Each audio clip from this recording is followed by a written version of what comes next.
Há algum tempo já venho acompanhando aí, porque é uma matéria que ela não deixa de ser veiculada, apesar de dela ter acontecido em 2017. E além disso,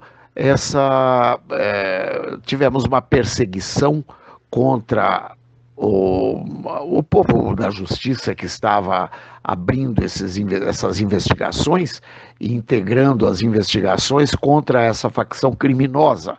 E daí, lógico, a OAB, né, que é a turma dos direitos dos manos, o próprio STF, essa turma que trabalha contra a justiça, resolveu bater valendo contra os investigadores e agentes públicos que estavam trabalhando para desmontar essa facção criminosa que vinha atuando.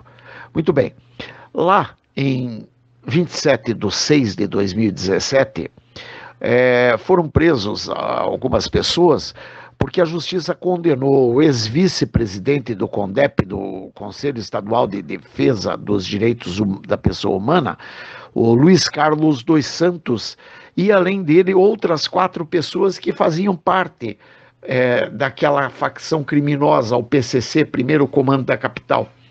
Essa sentença tinha sido publicada na terça-feira, dia 26 de junho de 2017. Ela foi uma sentença assinada pelo juiz Gabriel Medeiros. Muito bem, depois disso, esse juiz Gabriel Medeiros e outros membros andaram sofrendo retaliações. Luiz Carlos dos Santos, que fora condenado a 16 anos e 5 meses de prisão, mais pagamento de multa por integrar organização criminosa e corrupção passiva.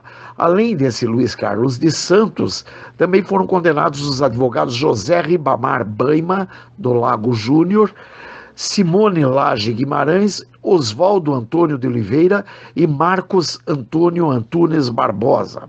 Lago Júnior recebeu uma pena de 15 anos e 5 meses, mais multa por integrar organização criminosa e por corrupção ativa. Os outros 3 foram condenados a 8 anos e 9 meses de reclusão, cada um por fazerem parte de organização criminosa.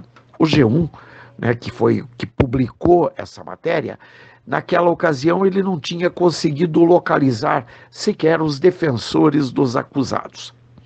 Essa condenação teria ocorrido após denúncia da Operação Ethos, deflagrada pelo Grupo Atuação Especial de Repressão ao Crime Organizado, o GAECO, em novembro de 2016. Na ocasião, 41 pessoas suspeitas de envolvimento com a facção foram presas. Ao todo, 49 pessoas foram denunciadas, mas o processo acabou por ser desmembrado.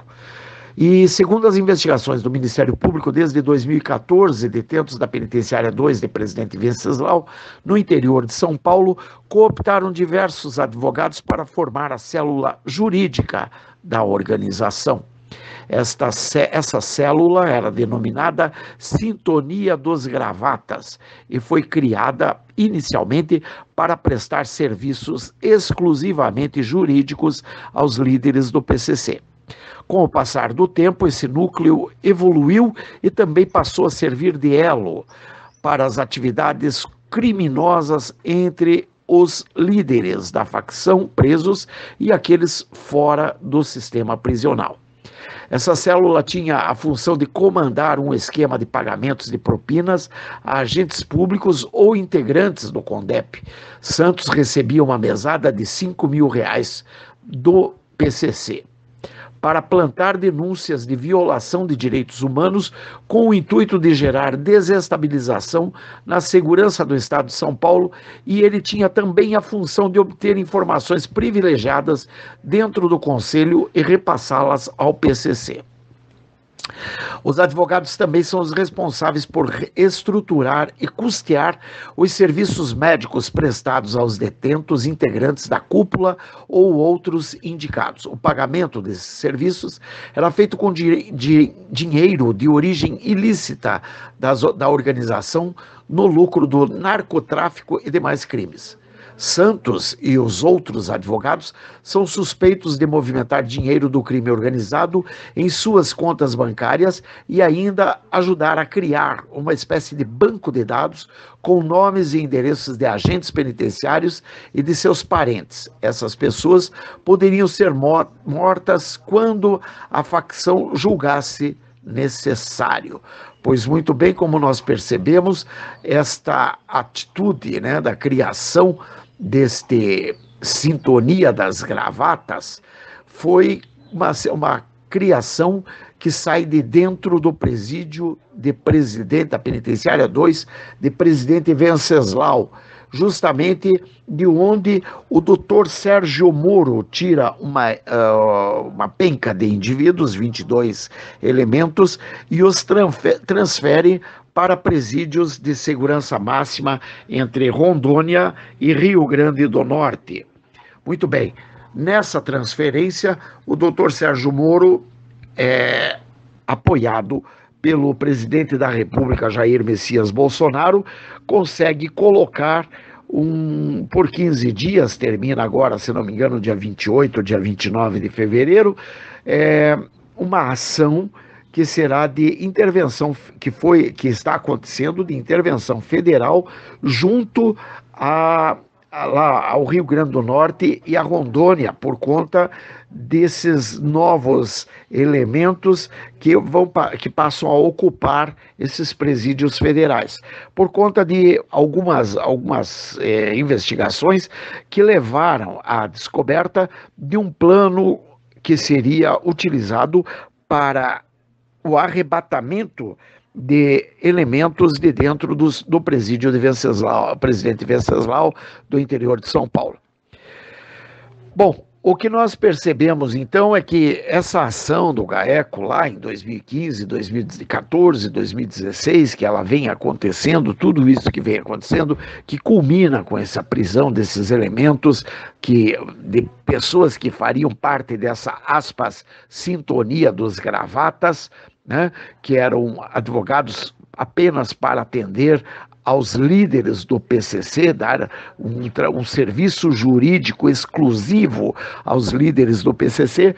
Então nós percebemos que realmente é uma investigação, é um trabalho melindroso, delicado, que vem acontecendo há bastante tempo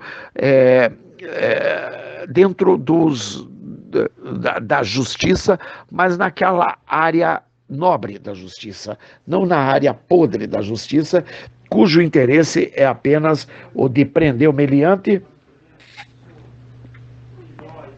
levá-lo a uma audiência de custódia, onde ele vai falar o que ele quiser do cara que o prendeu, do soldado que o prendeu, do policial que o prendeu, e ali ele entra por uma porta, sai por outra, enquanto o policial acaba por daí responder processo interno, e por esses procedimentos investigativos internos, ele será duramente penalizado dentro do sistema que ele pertence, Polícia Civil, Polícia Militar, etc. Muito bem.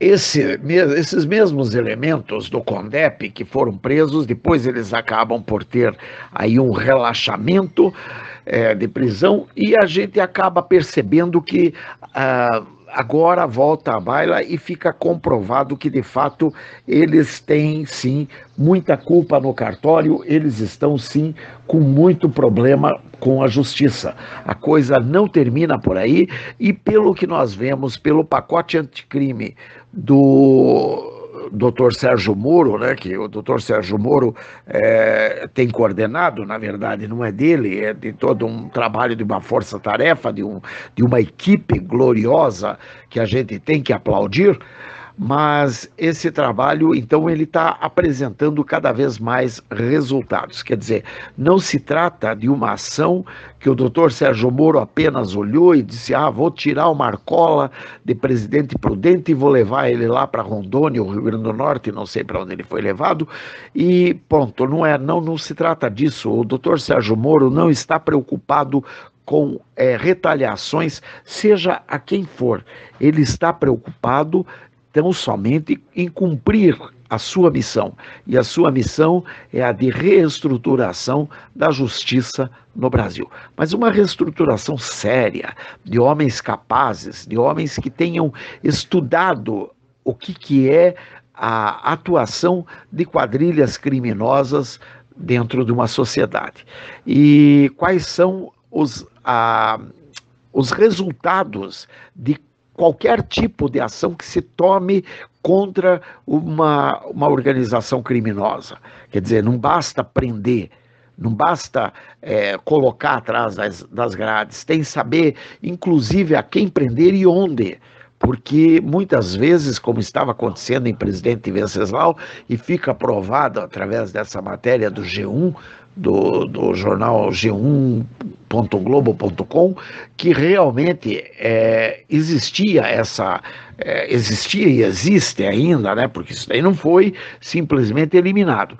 Então, existia aí um serviço que esses membros dessa sintonia das gravatas prestava aos presos, levando informações de dentro do presídio e de dentro do conselho que estava dentro do presídio, né? E repassando ao PCC ou de dentro de outros órgãos do conselho do CONDEP e repassando ao PCC, levando informações ao PCC que seriam valiosíssimas e também ajudando as quadrilhas criminosas com a plantação de denúncias de violação de direitos humanos, ou seja, a ordem era: quando você cair em cana, já grite que estão te batendo.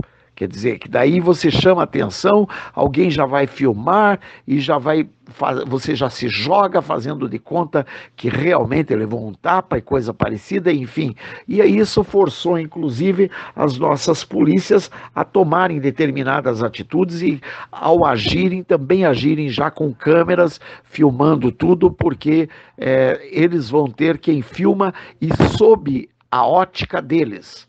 Então, se o bandido tem quem filme pela ótica dele, então é natural que o policial, quer seja militar, civil, federal, etc., ele também tenha quem filme, também pela perspectiva correta.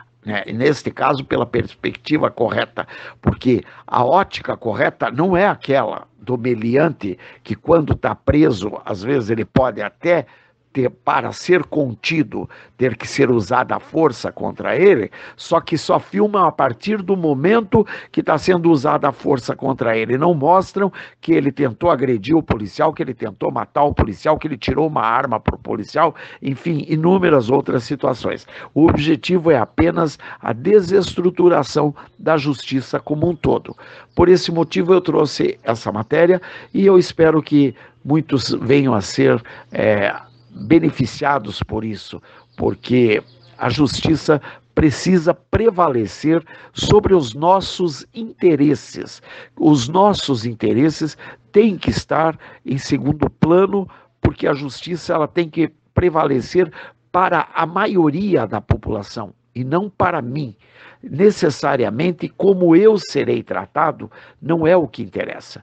O que interessa é o quanto esse tratamento que me foi dado pode beneficiar a população como um todo. E por isso nós temos que aplaudir o trabalho dos nossos policiais e membros das forças de segurança em todo o Brasil.